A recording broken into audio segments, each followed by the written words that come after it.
There. Hi, Lynn.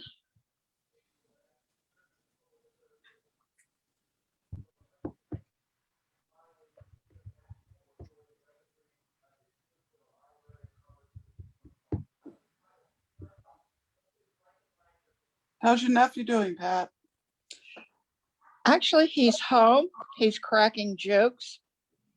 We'll have to see. We know the worst still is coming, but we'll take what we got.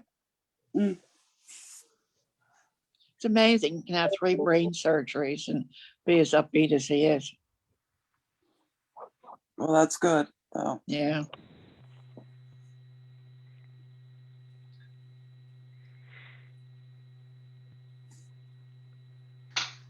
All right, well, Hello. good evening. So if others join us, so be it. But in order to make sure we use our time wisely, why don't we go ahead and get started? So this session, basically, if you haven't done your homework, this session's on you. We've covered close to 200, 250 years of history in the church as it relates to the founding of our nation and the developments of the church as the nation has grown and the connection between the two. There's clearly a symbiotic relationship here. The two probably wouldn't have survived without the other. And we live with that, the good and the bad of that. We can't get rid of one without the other. But after a quick rehash in 3 or 4 quick weeks, now it's time to kind of, okay, what are the questions we have? What things did we see? What things did we recognize? What do we see that perhaps now makes sense as we view the religious landscape in the country? Maybe it looked foreign before, and now maybe you better understand it. But let's kind of open it up to, observations, comments. If there's further questions, absolutely ask away, and we'll just see where the conversation takes us.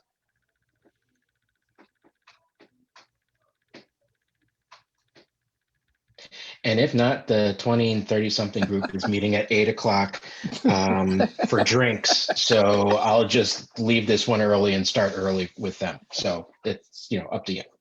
But I have a question. Yeah, Jenna.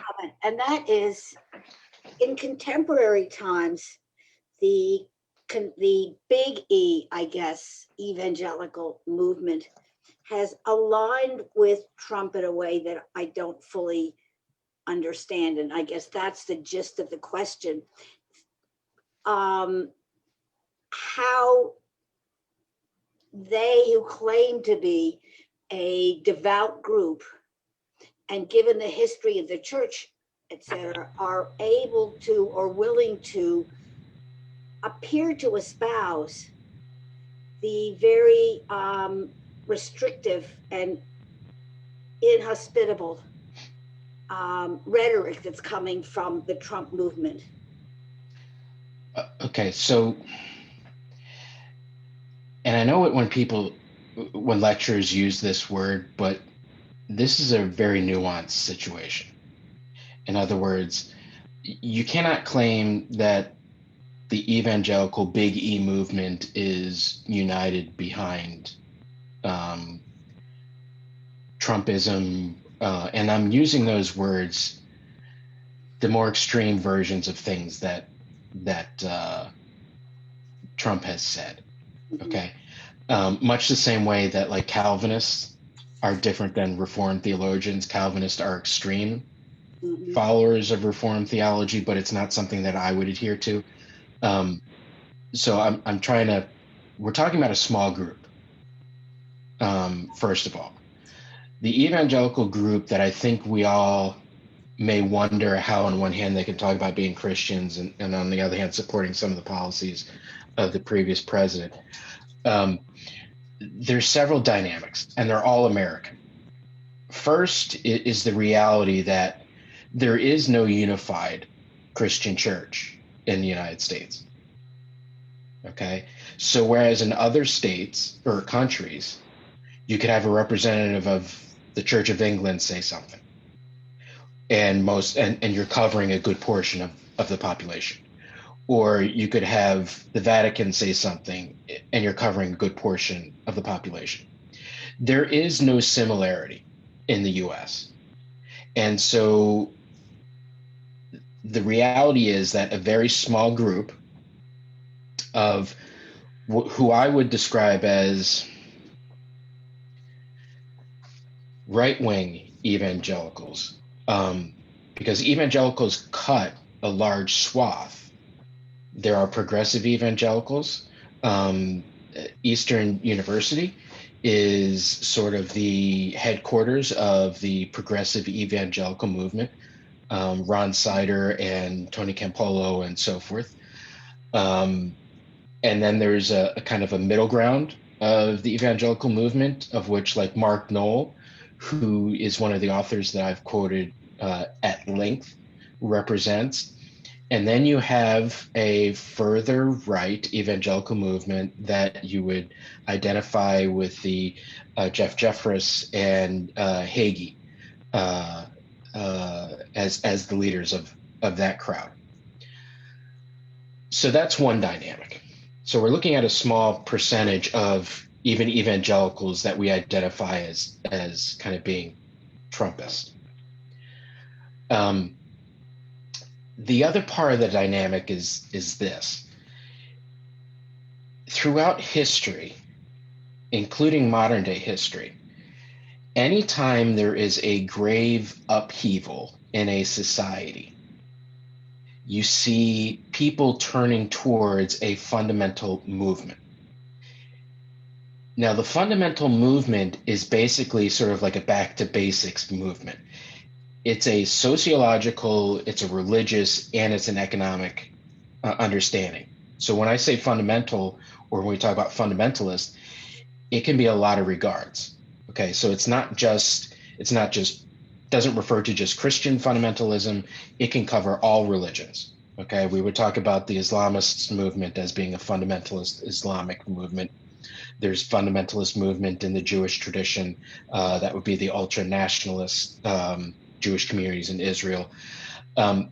What happens during times of upheaval is when we also see the more extreme versions of fundamentalism. Okay, any sociologist, any historian would say that there have been flashpoints that we would view as fundamentalist run amok. The rise of the fascist movements in Italy and Germany represent that sort of extremist fundamental movement, where it can also be expressed ethnically. And so you have this mixing of a portion of the electorate in America that is so completely, they have a sense of loss that they can't quite grapple with. The society around them doesn't look the way it looked previously. The economic truths that they held on to no longer are in existence. The symbolism that's in society is no longer the same. They don't have much to hold on to. And so what they do is they sort of go back to basics. The more a community suffers disequilibrianism, the more extreme that fundamentalist movement can be.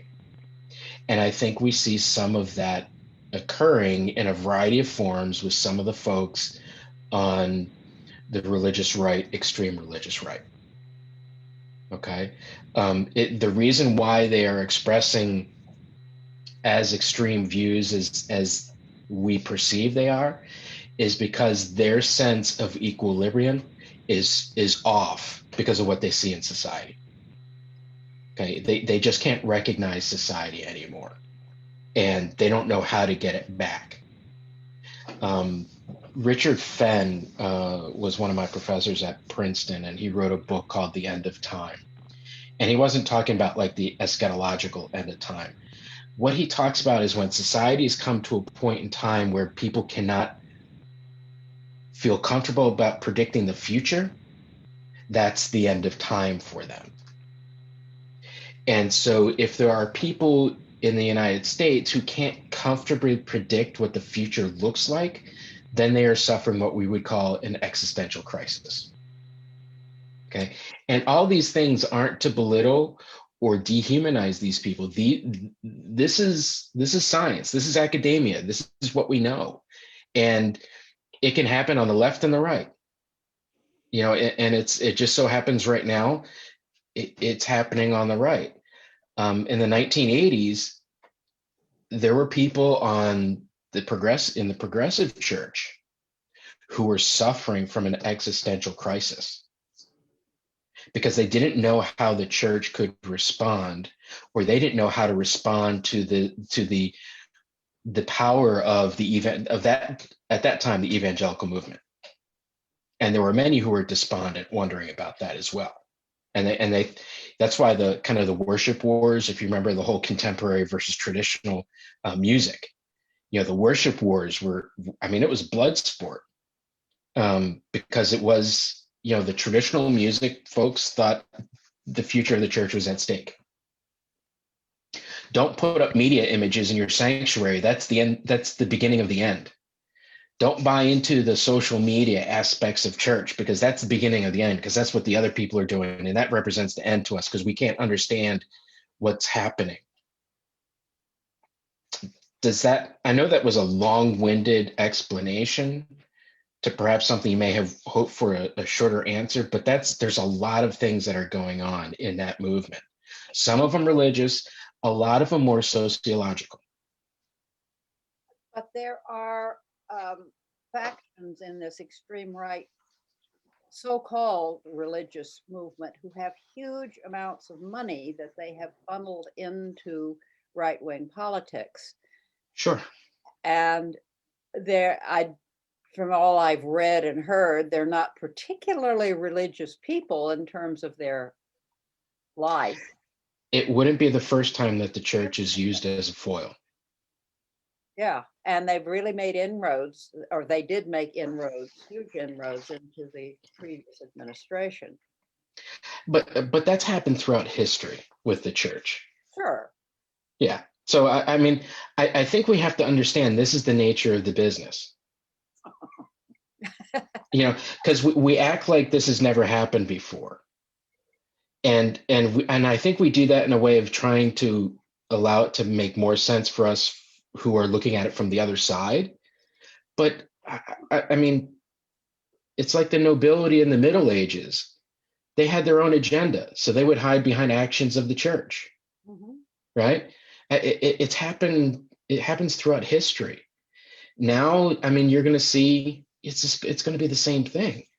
That the left, the progressive churches, you know, they're going to be doing the same thing.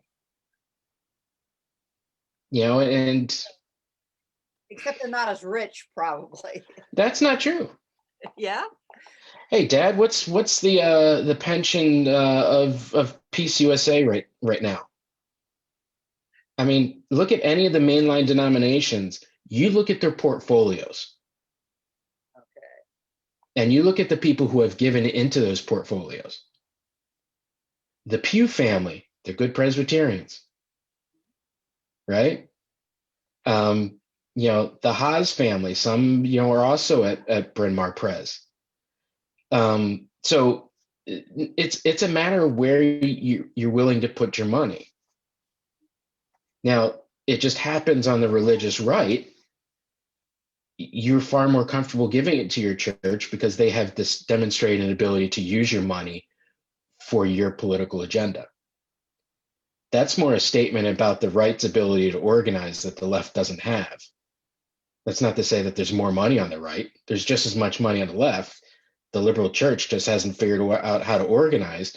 Now, if you all would just vote the way I tell you to vote, then we could be making a lot more money. But you all talk about, oh, you have your own opinions, blah, blah, blah, blah, blah. Good.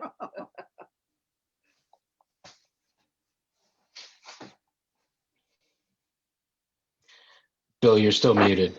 Yeah, I know. So I just Okay. wanted to sort of come back to what Janice said. I mean, remember going back, I think that you crafted the underpinnings of of the early church and what they were supposed to be accomplishing, impact. Basically, if you the parishioner made the contract and so on and so forth, and you followed the religion, then the religion had the chance to try to tamp down sin and corruption, correct? Well, going back to Janus, how could the evangelicals support someone who has shown more sin than a city block and more corruption than a whole city state? Because it's not about the system for them.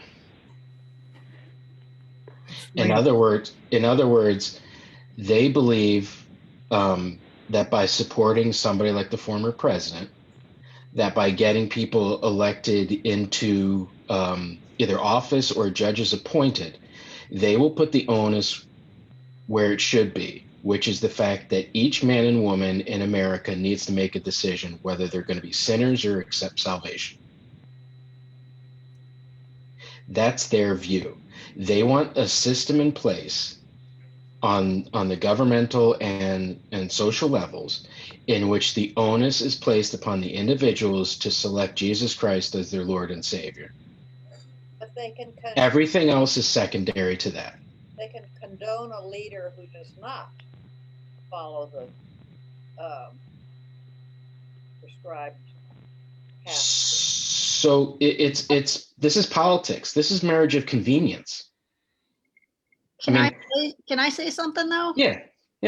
Because you're making a statement that leader was corrupt and a sinner, but not everybody on the right agrees with that statement to start with. You're saying that as if it's a fundamental truth, but I think most people who voted for Trump would not take that as a fundamental truth. Well, okay, I will take it as a fundamental truth because I'm going to balance what they have espoused as being a proper and religious life, which is the sanctity of marriage, of which he has not demonstrated, a solid support for the pro-life position, and incidentally, the other tenet is a strong anti-communist perspective. Those have always been, since the 1970s and 80s, those have been the three tenets of the modern day right evangelical movement from Jerry Falwell on. So based upon their own standards, he doesn't meet those standards. That's just an academic, I'm not making a moral judgment, I'm making an academic description of who he is compared to their standards. Okay. And I'm not even lifting him up as saying he's a sinner beyond sin. That's not even what I'm doing.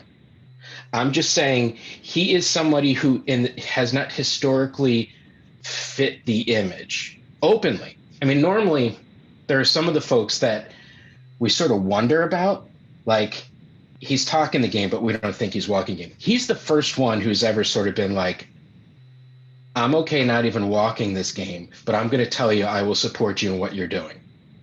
And that has garnered, it kind of boggles the mind of the person on the left, but for the person on the right, they're sort of like, at least he's telling us the truth. He's at least saying that he's not going to walk on water, right? I mean, we've had plenty of politicians before who've said they could walk on water. Oops, oh, by the way, I'm having an affair. Or oops, by the way, I've got this kid out of wedlock. He said, that's not me, but I'm going to support your causes. So the equivalent to me, the biblical equivalent to me is father goes to his two sons and says, go out to the field. And the one says, nope, I'm not going to go out into the field, but then later changes his mind and goes out in the field. The other says, sure, no problem, but never goes out into the field. They might view Donald Trump as the first one who says, nope, not going to do it, but then ends up doing it. So in other words, they see this guy as, nope, I'm not a Christian, but look, he at least supports Christian judges. So it's not as much of a disconnect as I think we make it out to be when we really think about it. I think sometimes we allow our emotions to kind of get in the way of kind of observing these things, why it does make sense for some people.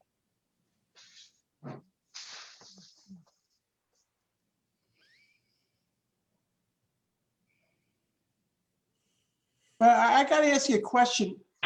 Doesn't it feel different though? You're kind of suggesting it's the pendulum that just swings back and forth. And I don't know, it feels different to me. Part of me, I understand that when I go capital E evangelical, like every group, there are, progressives, moderates, and people that are more extreme. And it seems to me that that the extremists have been able to kind of pull some of the evangelical, maybe moderates, over to their side. I mean, it feels different to me. What do you think?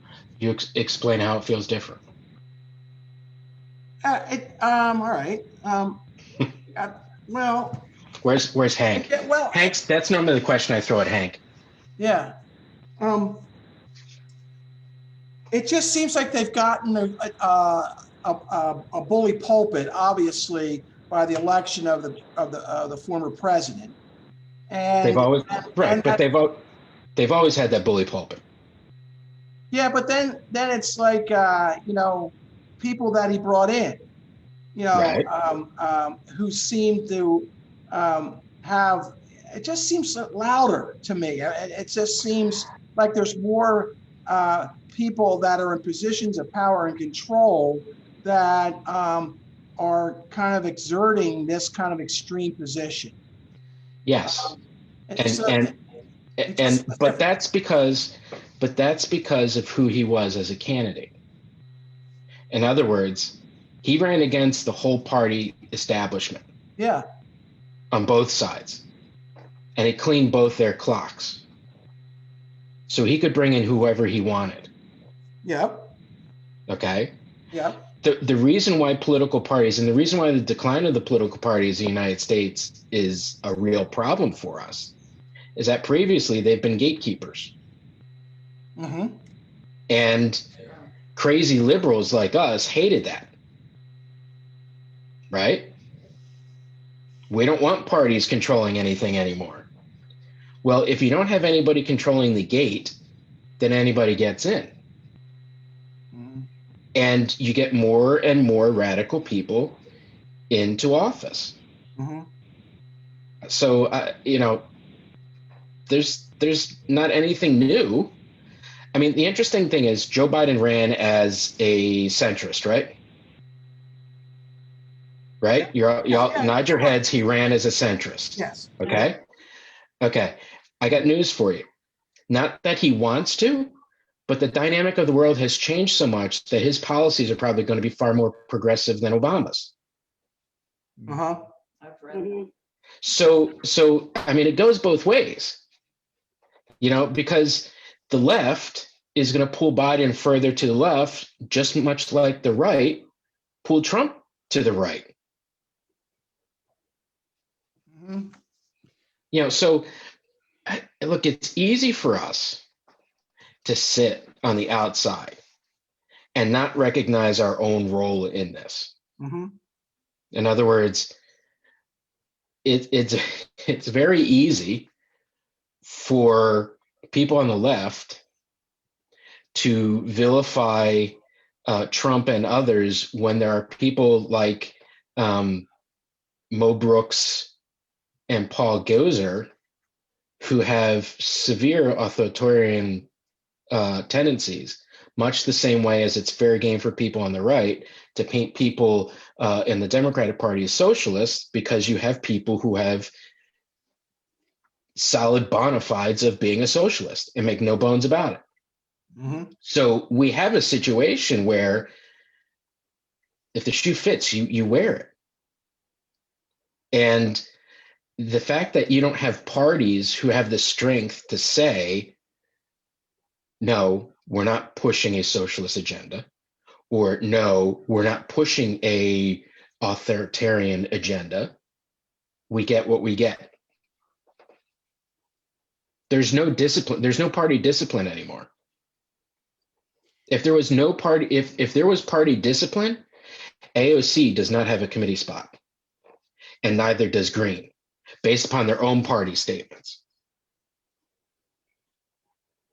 Todd, can we go back a minute to the issue of the church and now the alignment of your big E, some of your big E evangelicals, to the notion of the perpetuation of sort of both individual level and structural levels racism. Because it seems to me that the people who are the loudest speaking, maybe evangelicals at this point, the ones that are standing behind it. I appreciate this kind of the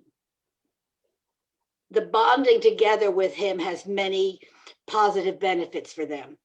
But it seems to me that a lot of the benefits that they're looking for are not Christian, but are very, let's keep the status quo and keep the racist riffraff or immigrant riffraff out of the United States because we don't want to have those people around. And how does that work within a church-based community? Okay. Define to me what Christian is.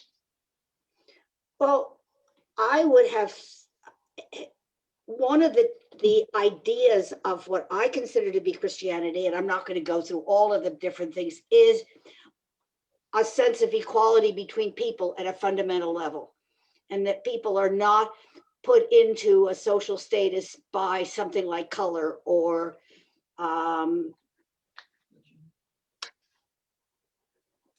height or intellect, but there's a fundamental equality, at least in the sight of God, that people should respect. Yeah, I'm not sure that that's ever been a basic tenet of Christianity. Oh, Well, And I'm saying that based upon the sense of there's all sorts of versions of Christianity out there. And America, it's even worse than the rest of the world because there is no centralized form. Care for what you wish for. We want a separation between church and state. Well, that's fine. Then we don't have one definition of what Christianity is and what church is. So it's one of the tendencies that we've created, or one of the things that we've created is a church in the United States where I'm going to do what I'm going to do, and you can't tell me what I'm going to do, and vice versa. And we've allowed that to go. So there is no definition of what Christian is. Now, I have a view of Christianity that definitely differs from what others, espouse, but this is America. And my version of Christianity isn't any greater than their version of Christianity, and I can't tell them they're right any more than they can tell me that they're right. Now, secondly, another factor that goes into that is the reality that what was I going to say? I lost my train of thought there, Jim. So you were talking about how one can here it is. The other thing is when you talk about racism. So if we talk about racism and prejudices and bigotry, people on the left view that as systemic. People on the right do not view that as systemic. Why? Because they see racism as a byproduct of sin. Why does racism exist? Because not enough people have accepted Jesus Christ as their Lord and Savior. Now, the other reality that if you have not read White Too Long, you've got to read White Too Long. Okay, I'm not going to make a lot of plugs about a lot of books, but the statistics that Robert Jones demonstrate is that evangelicals are not necessarily more racist than mainline Protestants. As a matter of fact, it's equal. So one cannot even make a claim of saying we're not as racist as they are. We are just as racist as they are. It's in a different way. And so I don't want anybody, if we're not willing to look at the totality of the issues that are going on in church and society and look at the historic trends, which is what we don't do as Americans.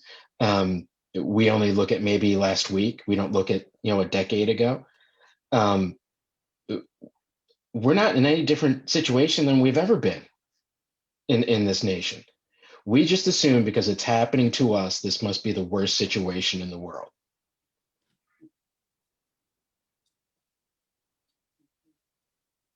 You know, Woodrow Wilson, you know, everybody, oh, League of Nations, oh, he was an anti-colonialist. He was a racist bigot. But we never talked about that because, oh, he was Mr. Progressive.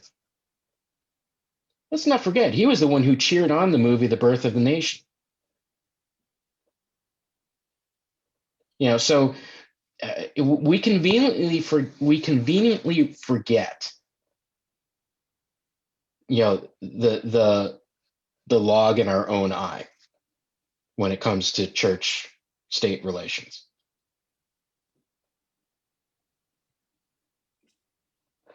What role do you think the church is going to have in the 2022 elections? Since there are no gatekeepers anymore. Yeah. So Bill, do you want to be?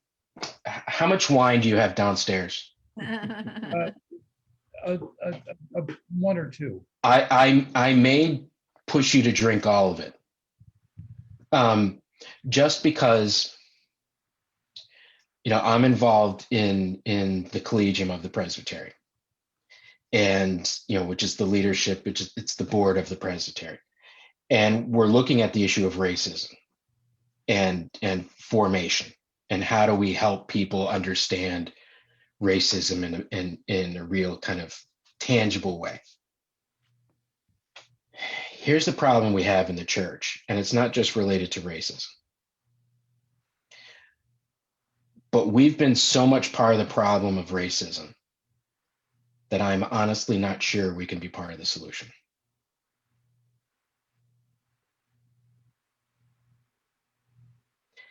And that's a heartbreaking statement to make, because I'm not sure, because of how we've splintered as Christ's body, because we have so many versions of Christianity out there that we can't really define what is really Christian, that our legitimacy is close to next to nothing when it comes to the outsider looking in. And so in terms of the church's role, for me, Bill, Yeah. we got to get the hell out of politics, both the left and the right. Yeah. If there's one thing that the church did at the founding of the nation, we were about creating the more moral person. I'm not sure we can do that, but I certainly don't think we can continue on the trend we're going now, because there is no legitimacy in the church anymore. The church has gotten tied to social policies that may or may not be Christian. We've gotten tied to other issues that may or may not be Christian. And since we've allowed ourselves to be tied to policies, the other side automatically looks down on us. And it's happened on the left and the right.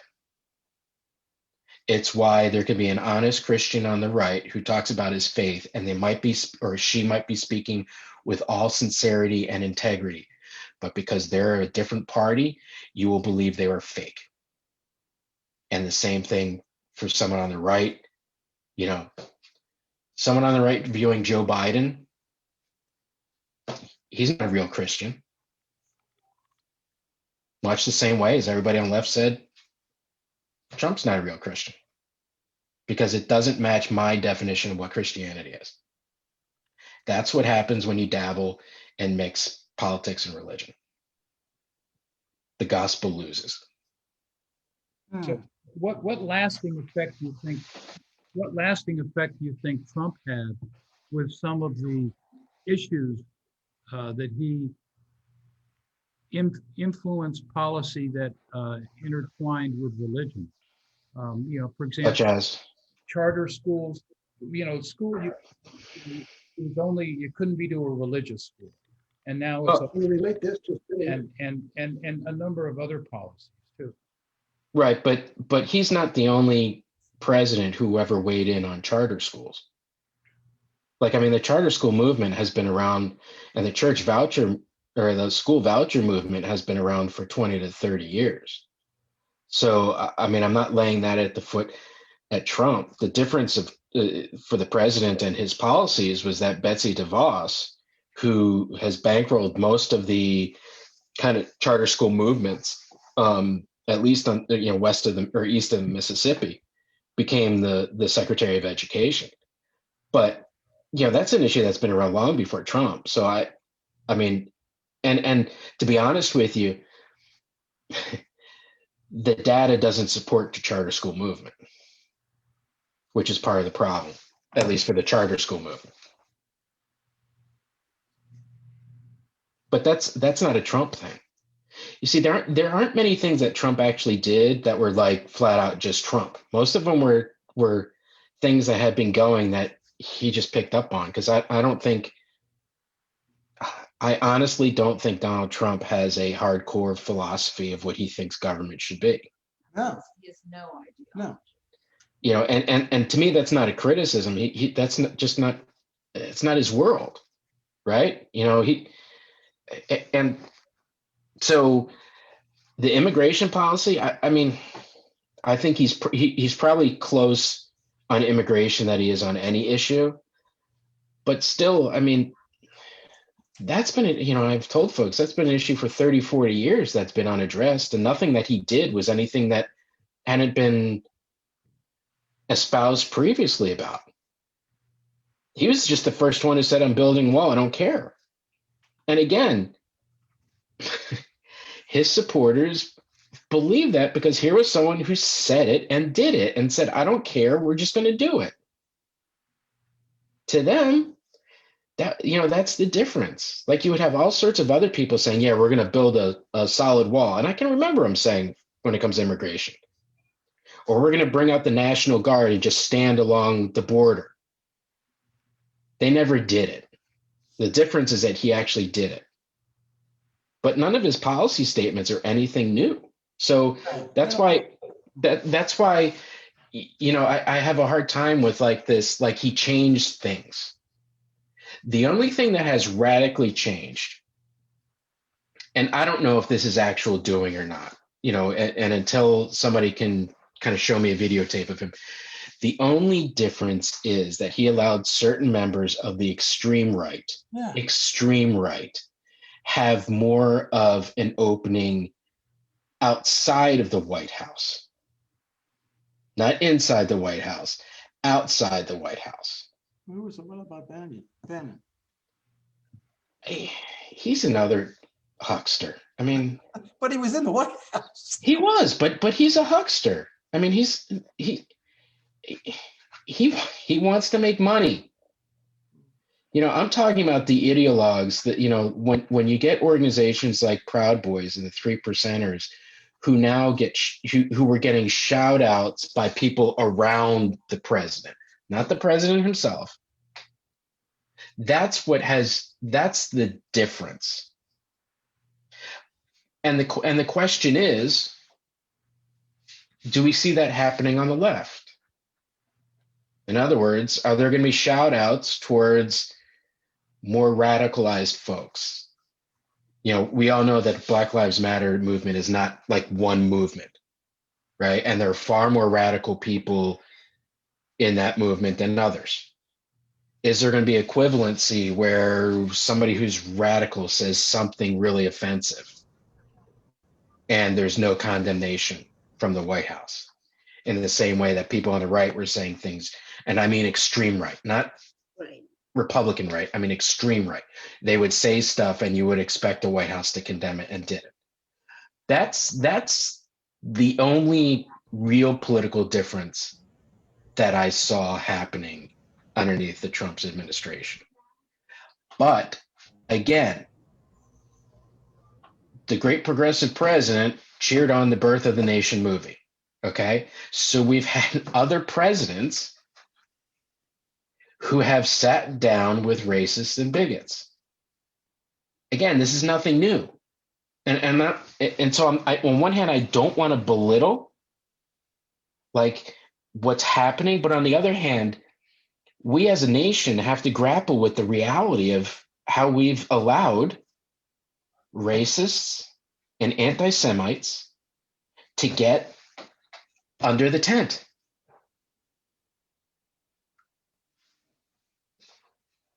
Because the other reality of when we talk about the end of times and the feeling that people have on a religious sense that things are falling down around us is it's not xenophobia that comes in, it's anti-Semitism that comes in. That's history. You know, and I really am, you know, I'm really fearful for what's happening in the Jewish community. The first time that one of the Jewish community was united behind any condemnation was towards Green, Congresswoman Green. Both the right Republican organizations and the left Republican organizations both condemned them together. That's the first time I've seen them doing something jointly in like 8 to 12 years. You know, because everything has gotten kind of split up. And unfortunately, it's enabled some things to kind of get under the tent that should never be allowed under the tent.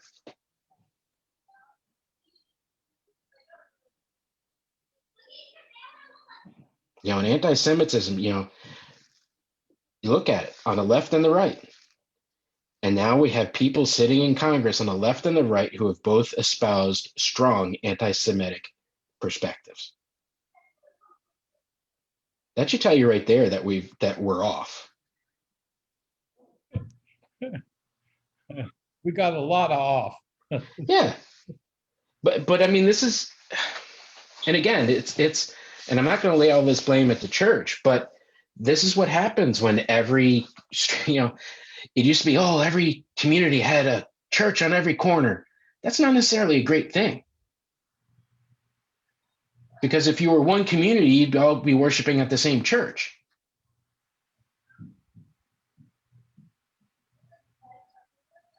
But the northeast corner had the Catholics, southeast corner had the Presbyterians, southwest corner had the Lutherans, and the other corner could have been Methodist or Baptist, or maybe Episcopalian.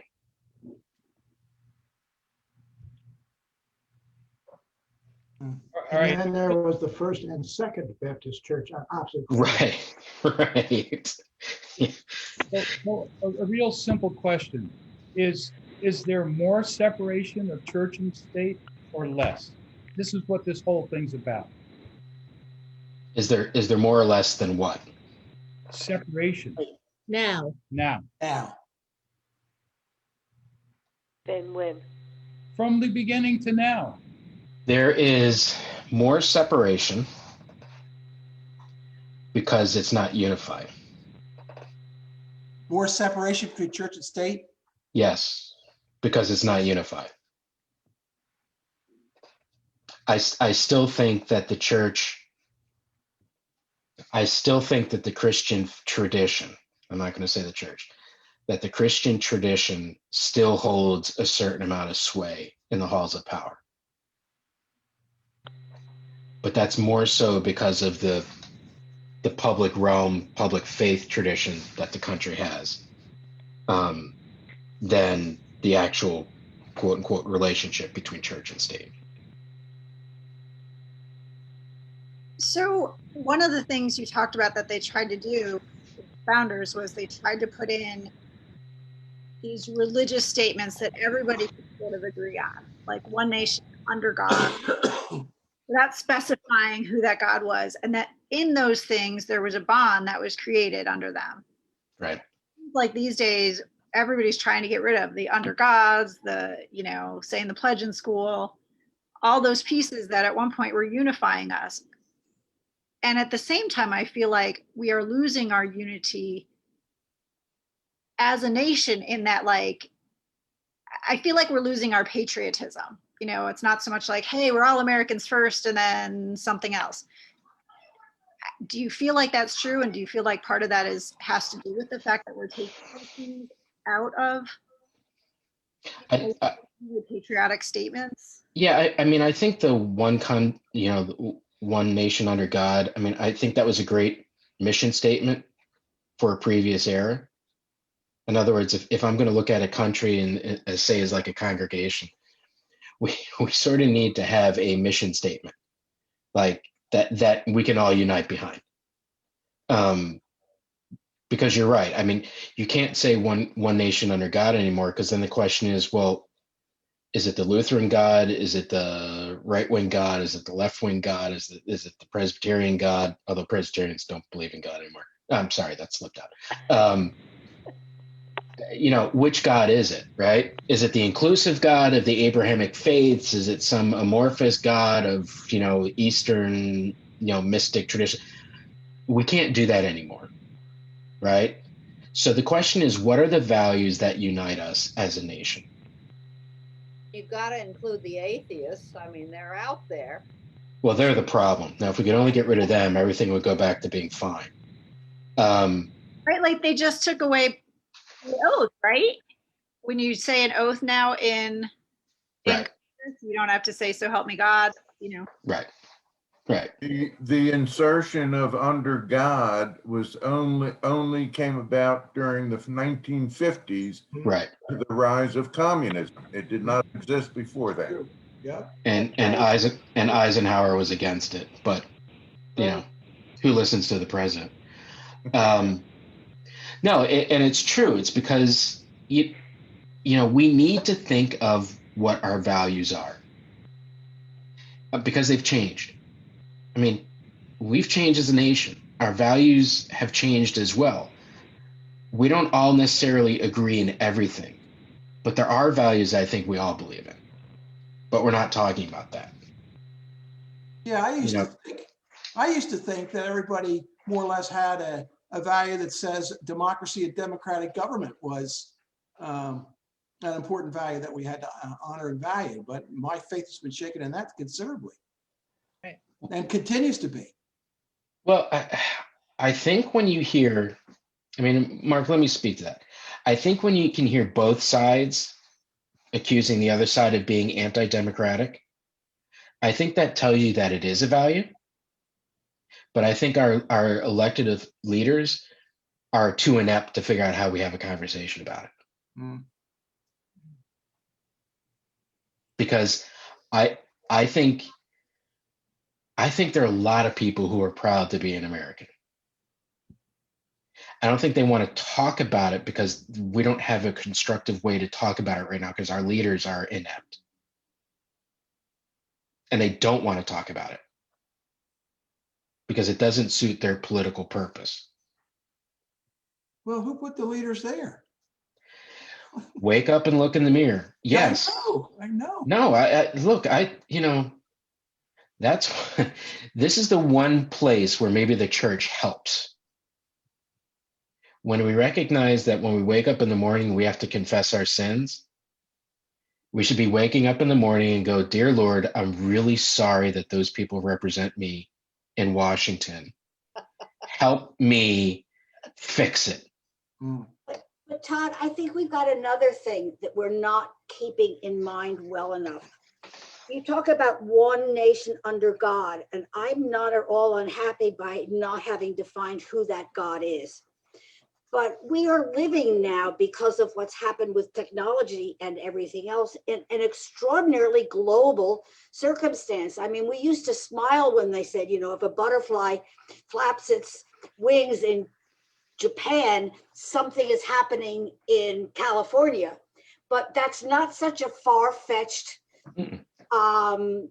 example of the interconnectedness of us. And I don't know how the church really fits into that, because some churches want to then only have the world practicing their relationship between law and faith.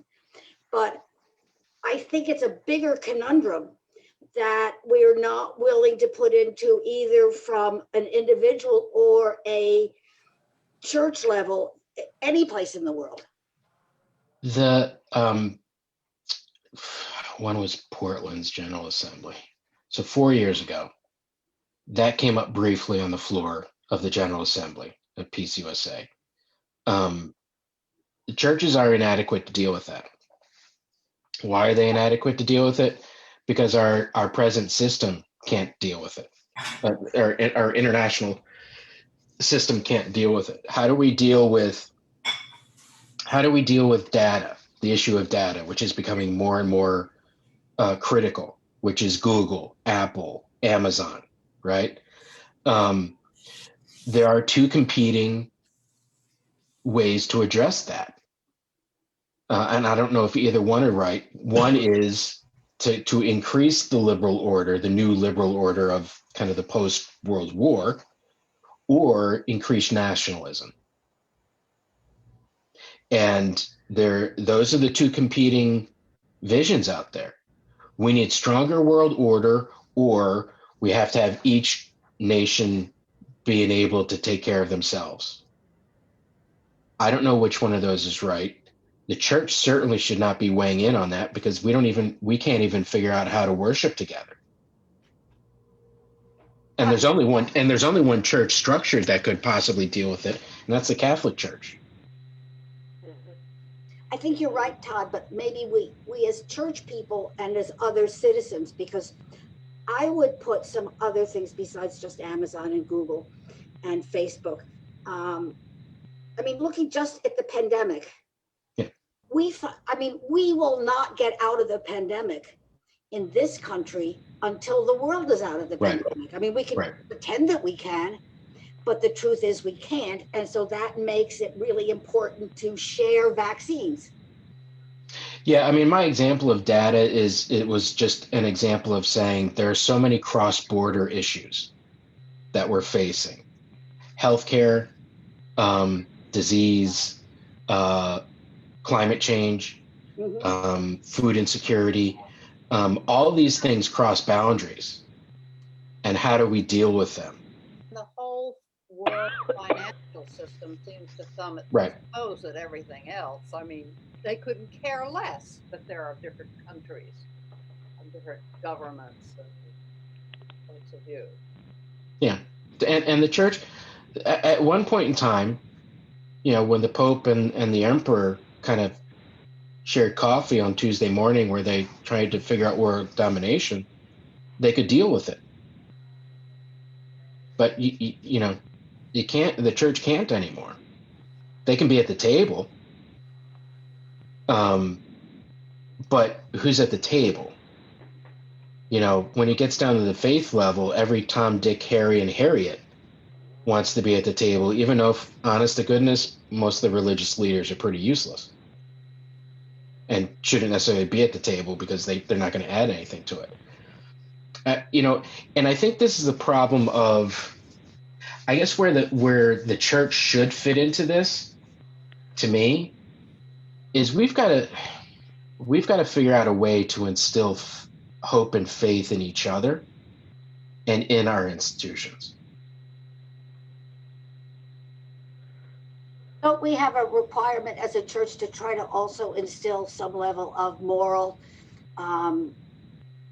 integrity, maybe not moral, some level of integrity into our institutions, both domestic and globally? Yeah. It's like waving a magic wand. I'm listening to all this and thinking of what's going on in Europe, and we're right there. You've talked about the immigration that has upset so many on the right, and we're going to watch elections fall right, extreme right, one right after the other, because their culture is changing and they're desperate. And we're right behind that. Mhm. Yeah, I mean, these are natural progressions. In other words, if you have unchecked immigration, there is no society in the world that can handle unchecked immigration. And Europe found that out. We found that out on a couple of occasions.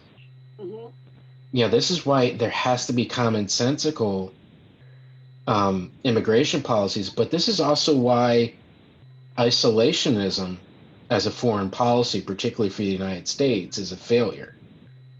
because if you want to deal with stemming the flow of immigrants to the borders of America, you've got to help improve the situation where people are presently. Right. You know, and so to think that sort of ignoring those issues, or to think that anything is a local issue and not an international issue, I think that's a mistake. Now, it doesn't mean we have to send all of our money outside our borders, but it does mean that you have to have a commonsensical approach to many of these things. I mean, global warming may not be, and I'm not an expert on it, okay, but climate change may not be a pressing issue right now for most Americans, but there are places in the world where they are causing mass migration to occur. So even if we don't want to deal with it because we're concerned about what's not happening in the States, eventually we're going to have some form of impact on it. You know, and so these are the issues that, you know, instead of kind of the complaining about some of the stuff that we're doing now that we're not focusing in on, and perhaps it's the church's role to sort of say, we get it, this is a hard situation, but this involves all of us. You know, and so there's almost like an advisory situation that the church should be adopting as opposed to legislating. Wasn't that our commandment anyway, as church people, the first two commandments? Love God and love your neighbor. I mean, we could start out there. So those are the first two commandments? Yeah. Well, I got news for you. I just read the Decalogue, and those aren't the first two commandments, Joyce. Oh, okay. Well, what would you call them? They're the Well, if you want the two greatest commandments, the most important that Jesus mentioned, then you're right. But the first two are, you know, you should love your God and your God only, and, you know, no idols. So I think really when we're thinking about this country, I sort of thought from the very beginning when you started, you know, giving your talk that we didn't start out as being a Christian country, or we started out, you know, we were sort of worshiping our country. We started out as a version of Christianity that we liked the best. But we were kind of worshiping our own country. And I don't know, thinking about where we are now, we're really messed up here. You talking about the Puritans? Everybody who in the beginning who came here leaving something they didn't want to be part of anymore. Right. Well, that's so, right. In part, Joyce, yes, we're worshiping this new country, but then you have to come up with definitions of it. It was the ultimate in white privilege. We could leave and come here. I mean, but it was a definition of Christianity that they were comfortable with. Yeah, they were I got new it for themselves. Yeah. Of course, they had been kicked out of other countries too. Right? So the Puritans had to flee England before they were killed. They went to Holland, where the crown sort of supported them, and then the Dutch were like, y'all are crazy, you got to go. So they go back to England, and then England's like, oh, no, New World. You want a charter to go to New World? Absolutely. What else do you need? Let us help you get out of here. Right. Okay, so that's the birth of the nation. The only thing worse would be Australia, which was a penal colony. So, yeah, I mean, look, we're Americans, so we have an over-exaggerated sense of self, like every other nation out there. Okay, and we want to view ourselves as being the right and in the right.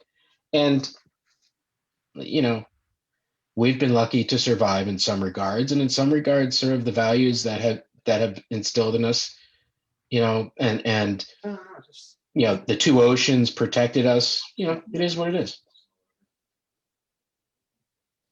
You know, in thinking about how you're saying we don't really have a unified religion and there's so many splinters, and how the gatekeepers of the political parties have sort of lost control, and it almost sounds like our feeling of our own individual rights and refusing to easily cede that to something or one thing is what's causing this whole system to rattle apart. Right. And that's There- kind of, we started out. We wanted to be individuals and be free and think for ourselves. Now look where we got. There is a question I think both the left and the right have, which is what are we going to be in 10 years? And nobody can say what that's going to be, which scares the bejesus out of us. That's the existential crisis. Exactly. Mm. I mean, at least in the 50s, you get to the 60s and you have all these young whippersnappers doing crazy things in the 60s. None of the people on this, Zoom call probably did any of that, but people at least could extrapolate. It's been like every other young generation. We'll get through it, right? We're not going to be pleased, but we'll get through it. We're in that same situation now of going, I don't know. And in some regards, the center-right movement came to that concern before the center-left side of society did. And that led to the election, in my regards, that led to Trump's election. And then all of a sudden, the people in center-left sort of realized, what? People felt completely discombobulated. They didn't know the country that they were living in. And then they've realized, oh, wait a minute. This image that we had of America may not be that image in 10 years. And so now, the right went through their existential crisis, tried to do something about it. Now the left has gone through it. Neither side can tell you what things are going to be like in the next decade. And I think that's one of the reasons why we're at a powder keg sort of feeling. So I don't get that. I'm sorry. Yeah. And I would say the bottom line for faith is, hey, folks, we'll get through this. Take a breath. Nothing is truly awful. We'll get through this.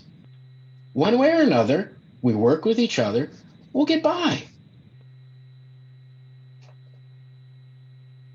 That doesn't sell, though. Nobody's going to watch my TV show. That's individual. That's not global.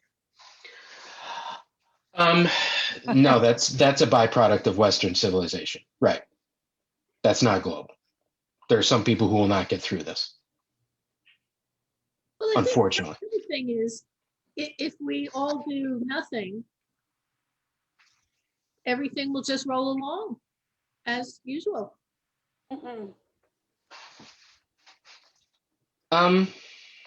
If we don't do anything, we will have the edges will grow larger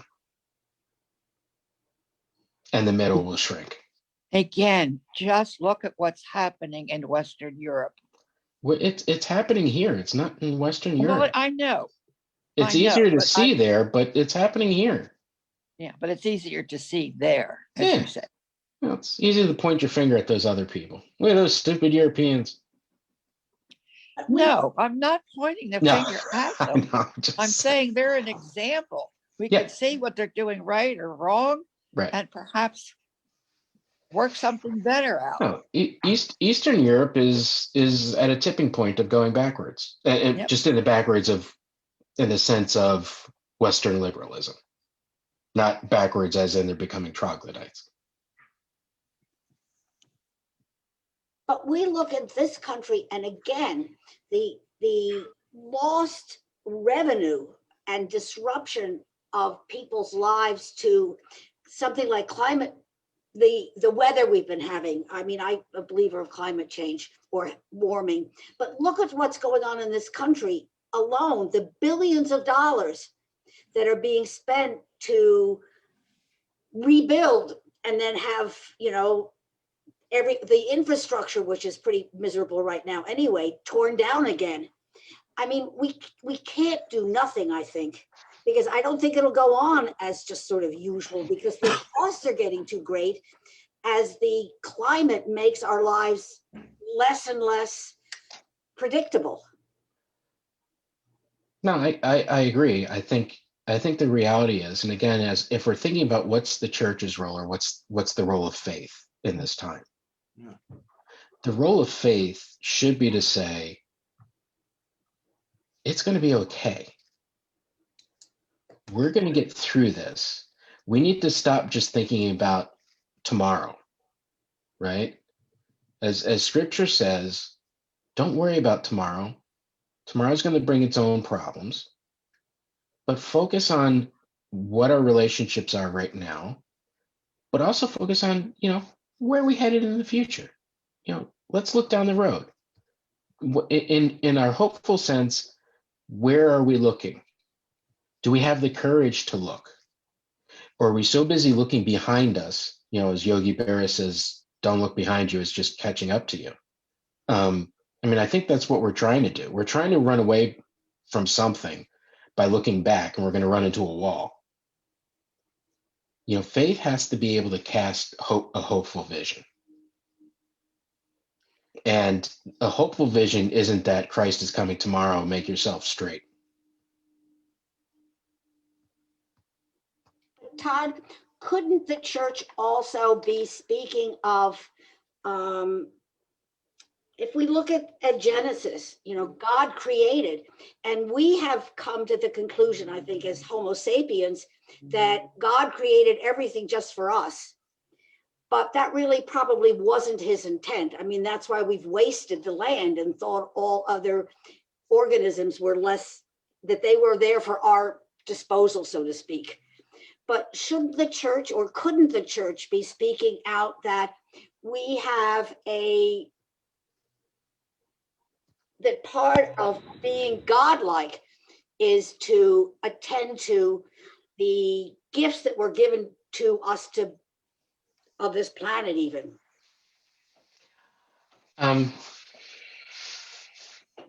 Sometimes I wonder if God is sitting upstairs going, get my name out of your mouths. In other words, I don't necessarily disagree with you, Jenna, but I disagree with you. So in other words, if I'm going to make a claim that in creation, God has given us what we see and we're to make the best use of it, someone else can also say, well, in the creation story, we are given dominion over everything. So if we use it up, God will give us some more. And people have said that. So, here's my problem with people who keep turning to the scripture for rationale on what to do. Careful, because everybody can come up with a rationale on what they should do. Mm-hmm. I've forgotten that part of it. And so I'm not disagreeing with you, but this comes back to my conundrum about the church. How bad have we mucked this up that we can't be that voice anymore? Well, you're right. We've done a terrible job. Yeah, we don't have that prophetic voice that even MLK could offer forward, and even then it wasn't listened to very well. Mm-hmm. Right? So we're even 60 years after that. So where are we in terms of being a prophetic voice in the world? The only thing I can say in terms of us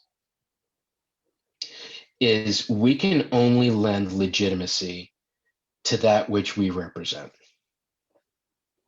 And if we want the church to be anything other than a partisan figure, then we've got to figure out a way for ourselves to be something more than partisan figures. I agree with that. Mm-hmm. And I think, don't ask me how we do that, okay? Because I haven't quite figured that out yet. And that's been because of my background. That's been a large part of my struggle of figuring out how does faith and politics work today. Mm-hmm. Because I greatly respect sort of the idea of a public faith, but even that to me has fallen apart. So I'm back with Karen, what are the values that we can sort of lift up that can unite us? How do we as people of faith sort of do that? And that's sort of the conundrum of where I'm at. I think that faith communities have a role in the public realm, in the public conversation. But I think it's how we have that conversation is almost more important than having the voice. Mm-hmm. I don't think we can be talking down. I think we can be part of the conversation, but we can't be the one dictating, which is where we've been frequently. And I think some people in the church still want to be. That day is come and gone. I mean, demographics tell us that day is come and gone. Well, I think too, we might all, as a church, we might all agree we all need to be better stewards of the earth. But then you have to be careful how far you take that, because what does being a good steward mean? And if you ask a Republican and you ask a Democrat, they might have a very different answer, both wholeheartedly, passionately believing they are trying to be good stewards of the earth. If we talk about, immigration, they might wholeheartedly agree that we should do the best for all people and that they are all equal and that everybody has a place on this earth of value. And yet, how do we get to getting equity? Like completely different ideas of how to get there. So I think, one of the starting places is to agree on what endpoint we want and then discuss how we're getting there, back and forth, and not just to say this is the endpoint and this is how we get there. Because we might agree on values and totally disagree on paths, and that's fine. Right. As long as we remember that we agreed on the value at the beginning. It's almost, if we can agree, like if left and right can agree that, say, climate change is important, dealing with it is important. That's the most important thing. Like if we can both agree and say this is important, now how do you and I work together to kind of speak to our elected officials? That makes sense. Because as long as we enable people to talk past each other, then we as a faith have missed the boat. Because how do you draw the line of, okay, what has to happen right away? And how drastic does it have to be? And what are you going to do for the people who are tremendously impacted by this? Whether it's a community, whether it's a business, and faithful people need to be thinking holistically about this stuff. And, if we're not thinking holistically about it, then who's going to? And I think this gets to kind of the globalist perspective that Janet's talking about. Like if we sitting in, Gladwin believe that we need to cut coal emissions to, coal should not be used at all, right? Okay, blah, blah, blah, blah, blah. Okay, holistically, okay, then what are we telling the people of Appalachia? What are we going to do for them? Mhm. What are we providing for them? And our elected officials, don't come back to us and say that you've made it illegal to mine and use coal until you come back to us with a plan of how you're going to make sure that that the economies of Appalachia aren't destroyed. Mhm. But what happens now is, no, elected officials, you come back and just tell us what we want to hear. We don't care about the other people. I mean, that's a faithful way of talking about these issues. Mhm. I think I know the answer to this, but so let's just take the Philadelphia Presbytery. Are you aware of any conversations they're having about how to do this? I'm holding my breath until I see how this racism conversation turns out. I mean, look, I have real reservations about and I hate to be a cynic, and I hate to be, Mr. Downer. But I mean, I have real reservations. These are, PCUSA is a predominantly white, upper middle class, comfortable situation. Ma'am. No. Yes. No. The big steeple pastors are still primarily men, but the women really run the show.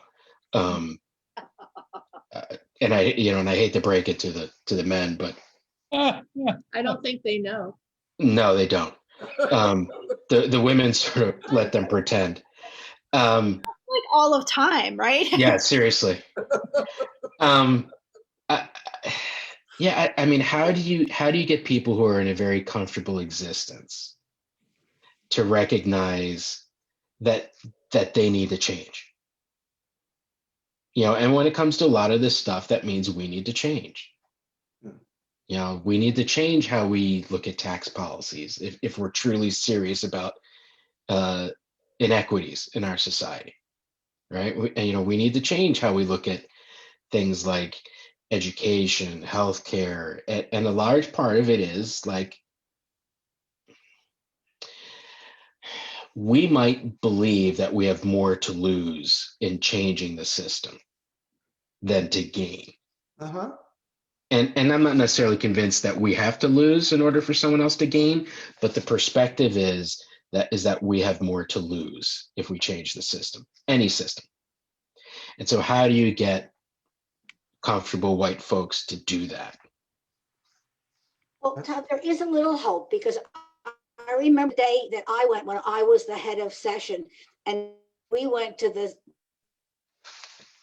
meeting that was to vote on whether they would allow gay ministers or homosexual ministers to be in any churches. Right. And I remember there were two sides and people pro and con, but the congregation actually voted to allow, not require, but allow that a gay or homosexual pastor to be accepted by a church, in a church, if the congregation would agree to that. And I thought that was an important, but also a little bit of a positive conclusion. Yes, but and you're not wrong. But when we think of things holistically, which is how the church should, what ended up happening after Amendment A1 in terms of the denomination was that it then was turned around against more conservative congregations. And instead of saying you may call, it was you should call. So in other words, churches felt compelled, much the same way with when women were finally given the ability to be ordained. It wasn't that you may call a female pastor. It was, if you don't call a female pastor when you have the opportunity, something's wrong with you. Oh, the same thing true in the racial realm. Yes. Right. Yeah. And so what happens is, if you're me, you understand that as the church diversifies, people will become more comfortable with things. When you put a gun to someone's head, or if you attempt to make them feel less than because they don't choose to follow something that maybe you support, that's how you drive people away, which is why we lost congregations. I mean, and the left and the right both do this. Instead of giving permission for people, it's then used as a hammer. And much the same way that you get some conservative Christian now who are saying that people are saying they're not really Christian, and blah, blah, blah, blah, blah, or they supported Trump, so they can't be Christian. It's the same thing back in the day. Well, you didn't vote for Reagan, so you can't be Christian. We do these things to each other, and they're just, it's foolishness. The church has to be diverse. There has to be a variety of perspectives in the church because there's a diversity of people. And if we're all going in the same direction, what happens if Noah's family has a big fight on the ark? Oh. That's it. Shem's out the door. He's off the boat, right? Look, the only way we get through this is if we do it together. Mm-hmm. And instead of doing it together, we've chosen to split apart at every opportunity. And that's the American church. Mm-hmm. As much as we lift up this idea of Christianity, as soon as we can, we take off. Oh, I don't believe in that. I'm out. Roger Williams in Rhode Island. People in the Pilgrim colonies couldn't accept him. They threw him out. So he goes to Rhode Island. You look at all the churches that split over the issue of slavery. slavery, worship wars, ordination of women, ordination of gays and lesbians, who is eligible for communion. At every turn, we found a reason to split. How about the minimum wage? Oh, for God's sakes, Bill. No, I know, but just wait a minute. You want to talk about racism? Well, we're the comfortable white middle upper class, right? And if you Yeah. want to help racism, how Right. about living wage so people can? The way it's being presented, the equal number of people you're going to raise out of poverty, you're going to force probably an equal number of people to lose their jobs. So again, it's going to benefit some and not to the others. Now, how do you figure it out so that it works for everybody? And I think once you figure that out, you get minimum wage. But all the studies have shown that for as many families that you help raise out of poverty, you're going to cause somebody else to lose their job. And do you really want to make a value judgment on that and which life is more important? I don't know. Why are you making somebody lose their job? That's because they say, like a Walmart or a corporation who can pay the $15 an hour to help raise somebody out of poverty, you'll probably have a small business that will have to put a person out of work because they can't afford the $15 an hour. So Amazon worked that out. When the minimum was raised, they cut the hours of the employee. So they were making exactly what they had made before, but working fewer hours. So they had more time off for a second job, but Walmart has agreed. Walmart has agreed to do it. The larger companies can do it, but the question is what happens to small businesses? What happens to the taffy shop on the shore? What happens? Yeah. 6 employees, half of which are teenagers. Right. Small business, and I decided a long time ago that I had to pay a living wage. And, I don't make as much money as I could. I could make probably twice as much. But I have to pay my people, and it helps you keep good people. Yes. There are many All positives. right.